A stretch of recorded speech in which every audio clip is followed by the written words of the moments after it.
महोदय से अनुरोध है कि आज के इस पावन अवसर पर हम सभी को अपने आशीर्वचन से मार्गदर्शन प्रदान करने की कृपा करें। माननीय मुख्य अतिथि महोदय।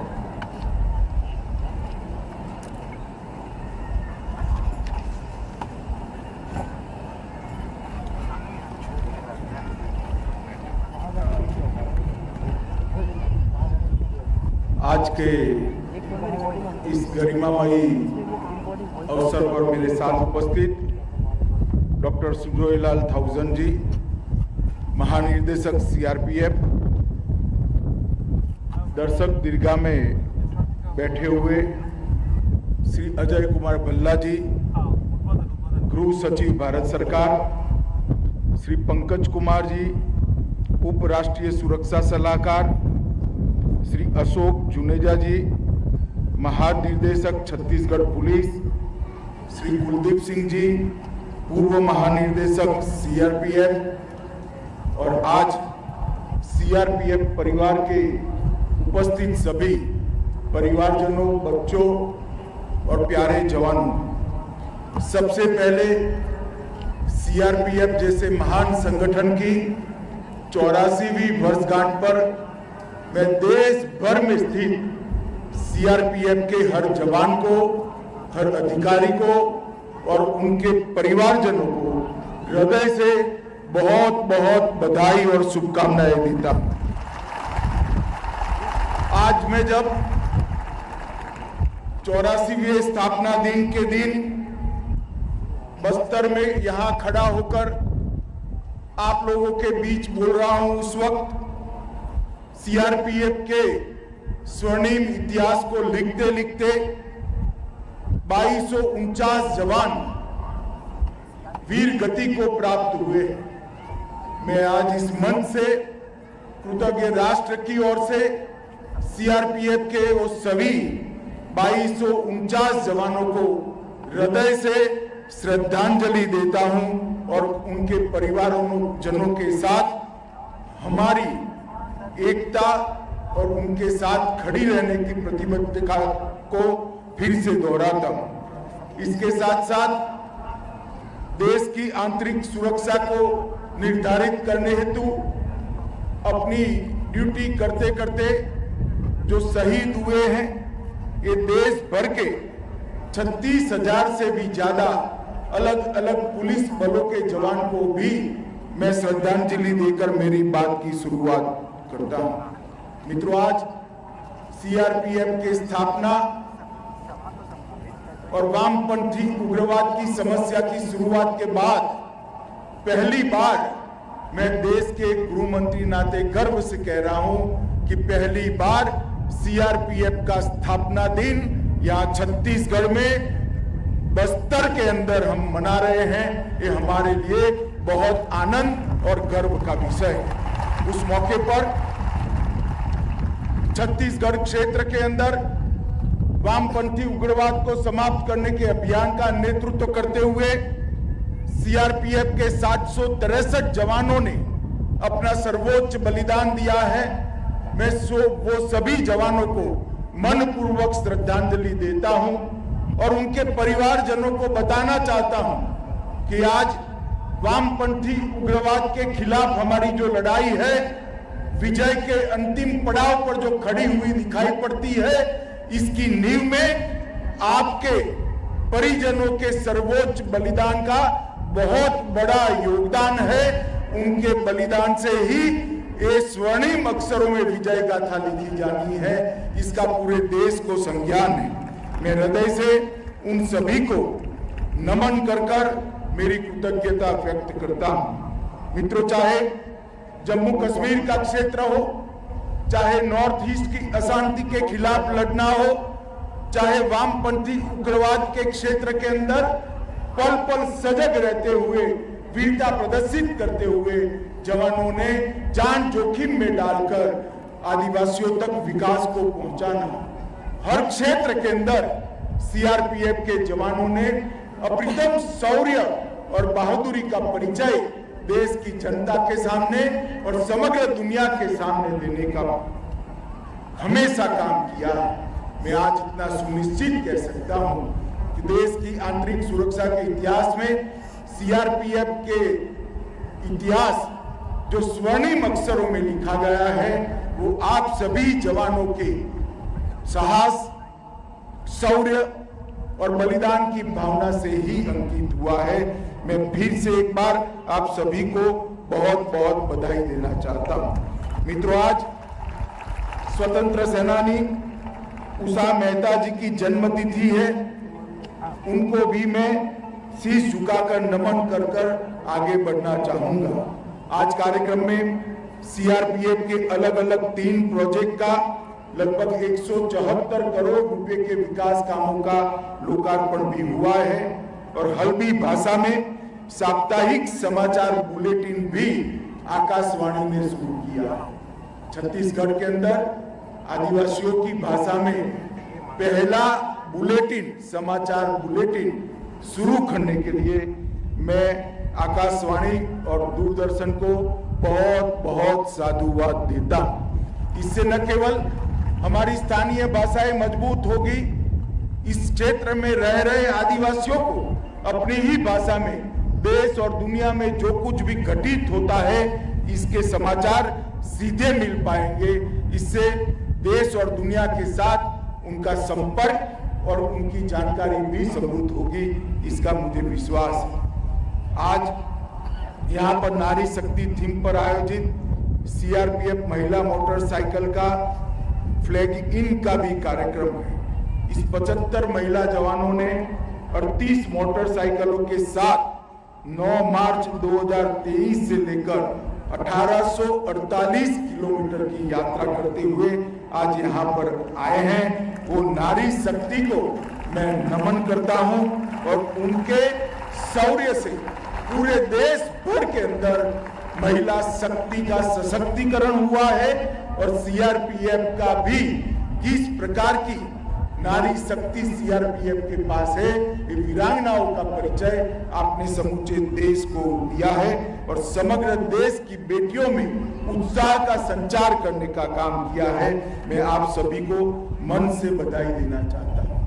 सीआरपीएफ के इतिहास की ओर मुड़कर देखते हैं तो 27 जुलाई 1939 को सीआरपीएफ की स्थापना हुई, परंतु आज की सीआरपीएफ का पुनर्जन्म हमारे लोक पुरुष और पहले गृह मंत्री सरदार पटेल के हाथ से हुआ। 28 दिसंबर 1949 को सरदार पटेल जी ने इसका नाम बदलकर सेंट्रल रिजर्व पुलिस फोर्स, जो आज देश की आंतरिक सुरक्षा के लिए एक गौरवमयी पर्याय है, उसको रखा गया। 19 मार्च 1950 को उन्होंने इस बल को मेरे सामने जो निशान खड़ा है, गर्व के साथ हम लोगों के सामने है, वो निशान को प्रदान करने का काम किया और 1 बटालियन से शुरू हुई सीआरपीएफ आज 246 बटालियन, 4 जोनल मुख्यालय, 21 सेक्टर मुख्यालय, 2 परिचालन सेक्टर मुख्यालय, 17 परिचालन रेंज और 42 प्रशासनिक रेंज के साथ 3.25 लाख से ज्यादा नफरी के साथ देश का सबसे बड़ा सीएपीएफ है। इसका हम सभी को गौरव है। मैं हमेशा आज सीआरपीएफ के जवानों को कहना चाहता हूं कि मैं हमेशा भी देश के किसी भी कोने में उपस्थित होता हूं और किसी अप्रिय घटना का समाचार आता है और साथ में ही जब आता है कि वहां पर सीआरपीएफ पहुंच रही है तो मैं निश्चिंतता के साथ अपने आगे के कार्यक्रम को चालू रखता हूं, क्योंकि मुझे भरोसा है कि एक बार सीआरपीएफ वहां पहुंचने के बाद गलत मंसूबे वाले सारे लोगों को नसीहत करे बगैर सीआरपीएफ का जवान वापिस नहीं लौट सकता। ये भरोसा पूरे देश की जनता को, और मैं आज देश की जनता की ओर से आप सभी को ये बताना चाहता हूं कि आंतरिक शांति और आंतरिक सलामती, ये दोनों के लिए देश की जनता का संपूर्ण भरोसा इस बल पर है और वो आपके साहस और शौर्य के आधार पर ही निर्मित हुआ है। लद्दाख के हॉट स्प्रिंग में 21 अक्टूबर 1959 को चीनी सेना का मुकाबला करते हुए एक अदम्य साहस और बलिदान की भावना का परिचय देते हुए सीआरपीएफ के जवानों ने शहादत दी और वो शहादत को अमर रखने के लिए कृतज्ञ देश ने 31 अक्टूबर को ही पुलिस स्मृति दिन के रूप में मनाने का निर्णय किया। वो सीआरपीएफ और देश के गृह मंत्री दोनों के लिए बहुत गौरव का विषय है। और आज नरेंद्र मोदी जी ने चाणक्यपुरी में भव्य राष्ट्रीय पुलिस स्मारक बनाकर हर 21 अक्टूबर को वहां शहीद पुलिस के जवानों को श्रद्धांजलि देने का कार्यक्रम और पूरे वर्ष देश भर के स्कूली बच्चों को देश भर में शहीद हुए वीर जवानों का परिचय कराने का एक स्मारक बनाया है। वो हम सब के लिए गर्व का विषय है। 9 अप्रैल 1965 को सीआरपीएफ ने कच्छ के रेगिस्तान में सरदार पोस्ट पर पाकिस्तानी सेना का बहादुरी से मुंह तोड़ जवाब दिया और इसीलिए 9 अप्रैल को पूरा देश शौर्य दिवस के रूप में 9 अप्रैल को मनाना है। पुलिस दिन और शौर्य दिन दोनों सीआरपीएफ के अकाउंट में ही जमा हुए हैं। ये इस बल की बहुत बड़ी उपलब्धि। लोकतंत्र तभी जीवित रह सकता है जब इसकी सुरक्षा समर्पित तरीके से की जाए। देश के चुनावों को शांतिपूर्ण ढंग से अंजाम देने में बाकी सारे सीआरपीएफ को साथ में रखते हुए सीआरपीएफ का योगदान महत्वपूर्ण योगदान है। पिछले कई चुनाव सीआरपीएफ के जवानों ने हमारे लोकतांत्रिक प्रक्रिया का सुरक्षित रूप से निर्वहन करने की जिम्मेदारी निभाई है। ये पूरा देश इसको बड़ी विनम्रता के साथ इसको देख रहा है। मित्रों, लोकतंत्र के मंदिर संसद भवन, श्री राम जन्मभूमि अयोध्या, ये दोनों पर हुए आतंकी हमले को भी सीआरपीएफ के जवानों ने ही निरस्त किया और लोकतंत्र की सबसे बड़ी पंचायत हमारे गौरव संसद भवन को सुरक्षित रखने का काम भी सीआरपीएफ ने ही किया है। बल द्वारा सार्वभौम बाइट नाम की मासिक पत्रिका वेबसाइट पर प्रकाशित की जा रही है। वो साइबर सुरक्षा पर जागरूकता बढ़ाने के लिए सभी संगठनों को प्रेरणा दे रही है। 2022 से सीआरपीएफ में सॉफ्टवेयर आधारित स्थानांतरण प्रणाली संतोष को भी लागू कर दिया है, जिससे ढेर सारे जवानों को जो अन्याय होता था नेग्लिजेंसी के कारण, वो अन्याय का निवारण हम टेक्नोलॉजी के आधार पर कर पाए।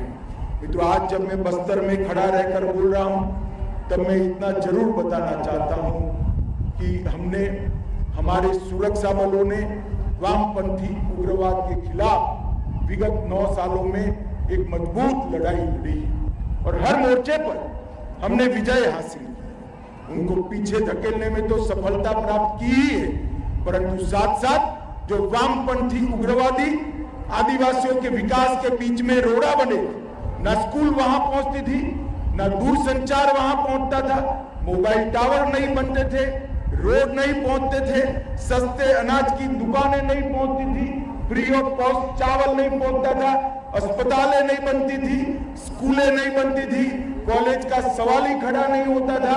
ये सभी विकास कार्यों के आगे से विघ्न हटाने का काम और उसका यश किसी एक बल को जाता है, तो मैं देश के गृह मंत्री के नाते इसका संपूर्ण यश सीआरपीएफ के बहादुर जवानों को देना चाहता हूं। जहां जहां समस्या है वहां के स्थानिक पुलिस को साथ में रखा, उनकी भी हौसला अफजाई की, स्थानिक पुलिस में से वीर जवानों को जोड़कर एक अभेद शक्ति का निर्माण किया और सामंजस्य के साथ स्थानीय पुलिस को साथ में रखते हुए सीआरपीएफ ने अपने संगठन कौशल का भी परिचय दिया। और आज हम यहाँ पर शान से खड़े होकर 84वीं वर्षगांठ मना रहे थे, वो उसी का परिणाम है कि आपने स्थानीय पुलिस को साथ में रखते हुए इस क्षेत्र के अंदर शांति की स्थापना के लिए आपकी वीरता से विजय के झंडे गड़े। वामपंथी उग्रवाद संबंधित हिंसाओं को 2010 के उच्चतम स्तर से नाप ले तो 76% की कटौती और घटने की घटना हम देख रहे हैं। 2010 के मुकाबले में जान गंवाने वालों में लगभग 78% की कटौती नजर में आती है। ये वामपंथी उग्रवादी अंतर्राज्यीय सीमाओं का लाभ न उठा पाए, इसलिए सीआरपीएफ ने जॉइंट टास्क फोर्स भी अलग अलग राज्यों की पुलिस के साथ रचा। न केवल जॉइंट टास्क फोर्स रचा, जॉइंट कैंप्स भी बनाए और ट्राई जंक्शन पर अच्छे तरीके से सुरक्षा को प्रस्तावित करने का काम किया है। मैं आज यहाँ पर खड़ा हूं, तब मैं ये बात जरूर बताना चाहूंगा देश की जनता को, इस परेड के माध्यम से बूढ़ा पहाड़ और चक्रबंधा और पारसनाथ ये ट्राई जंक्शन को आज पूर्णतया वामपंथी उग्रवाद से मुक्त कर देश की मुख्य धारा में लाने का काम समाप्त हो चुका है। सालों से जहां कोई घुस नहीं सकता था, आज वहां पर विकास के सारे पैरामीटर्स जमीन पर उतरते हुए नजर आते हैं। बिहार में और झारखंड में सुरक्षा का वैक्यूम समाप्ति की ओर है। ये हमारे सीआरपीएफ के वीर जवान और पुलिस के संयुक्त पराक्रम के कारण ही हो चुका है। वामपंथी उग्रवादियों की फंडिंग को, स्रोत को रोकने के लिए एनआईए और ईडी द्वारा भी अनेक प्रकार के केस दर्ज कर हम कठोर कार्यवाही कर रहे हैं। हमारी सरकार ने विकास की जो गंगा बहाई है वो अब वामपंथी उग्रवादी क्षेत्रों के अंदर बेरोक टोक पहुंच रही है। विकास के लिए स्वीकृत 70,000 किलोमीटर सड़क में से 11,000 किलोमीटर सड़क बनना समाप्त हो चुका है। 2343 मोबाइल टावर लग चुके हैं, उसको 4G में कन्वर्ट किया जा रहा है। एकलव्य स्कूल को प्रायोरिटी एरिया में खोलने का काम बेरोक टोक चल रहा है। 1258 बैंकों की ब्रांच केवल 5 साल में खोली गई है। 1348 एटीएम खोले गए हैं। स्किल डेवलपमेंट स्कीम के तहत 47 ITI और 68 SDCS स्किल डेवलपमेंट सेंटर्स खोलने का काम भी पूरा हो चुका है। ये बहुत बड़ा विकास का बयान इस क्षेत्र के अंदर भारत सरकार, सीआरपीएफ और लोकल पुलिस का जो संयुक्त प्रयास है, इसके कारण हम ला चुके हैं। ट्राइबल यूथ एक्शन प्रोग्राम के तहत 4000 बच्चों को मेन स्ट्रीम गतिविधि का परिचय कराने के लिए देश के अन्य हिस्सों में ले जाया रहा है और वनवासी आदिवासियों के वन अधिकारों के लिए 10 राज्यों में 34 लाख दावों में से 18 लाख दावों का निपटान ये शांति के कारण हम सुरक्षित रूप से कर रहे हैं। सीआरपीएफ जवान के लिए कल्याण के लिए भारत सरकार ने ढेर सारे कदम उठाए हैं। छत्तीसगढ़ राज्य में छत्तीसगढ़ बस्तरिया बटालियन में 400 स्थानीय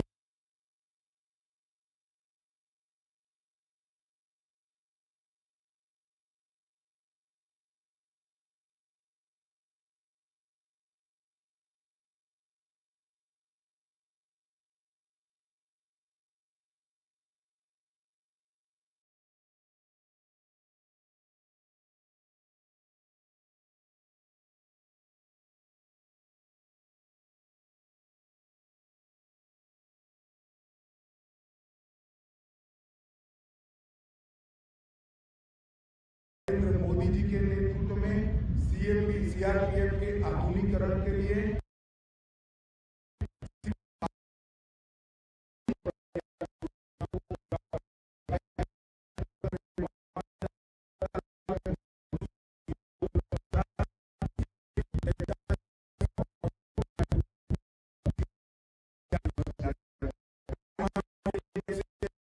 लाख से अधिक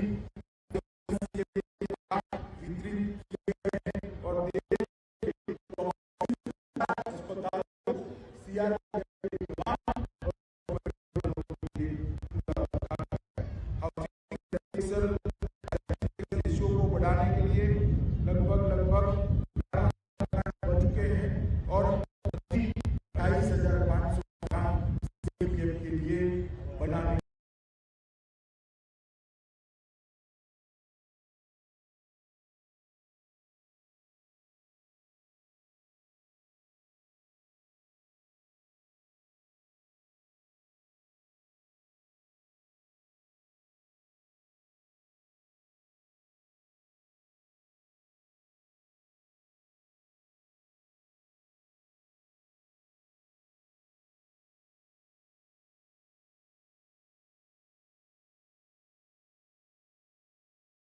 से हाउसिंग सेटिस्फेक्शन रेशियो में एक भी नया मकान बनाए बगैर 13% की वृद्धि हुई है।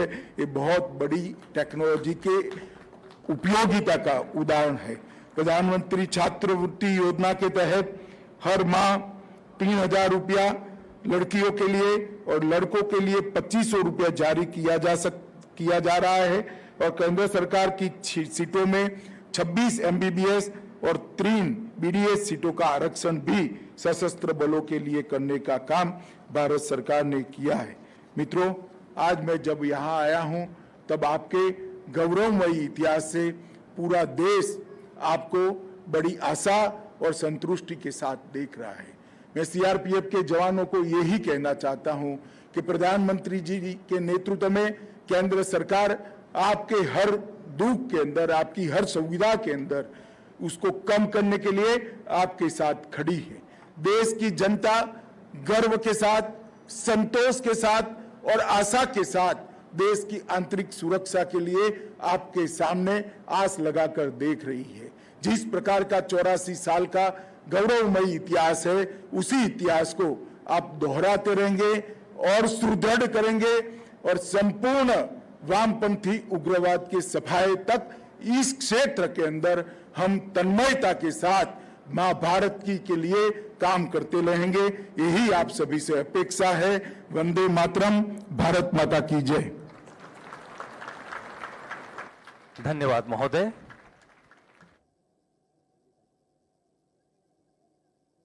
और अब डॉक्टर सुजयलाल थाउसेन, महानिदेशक CRPF से हमारे आज के मुख्य अतिथि श्री अमित शाह, माननीय गृह एवं सहकारिता मंत्री भारत सरकार को उनकी गरिमा में उपस्थिति हेतु स्मृति चिन्ह भेंट करने का अनुरोध है।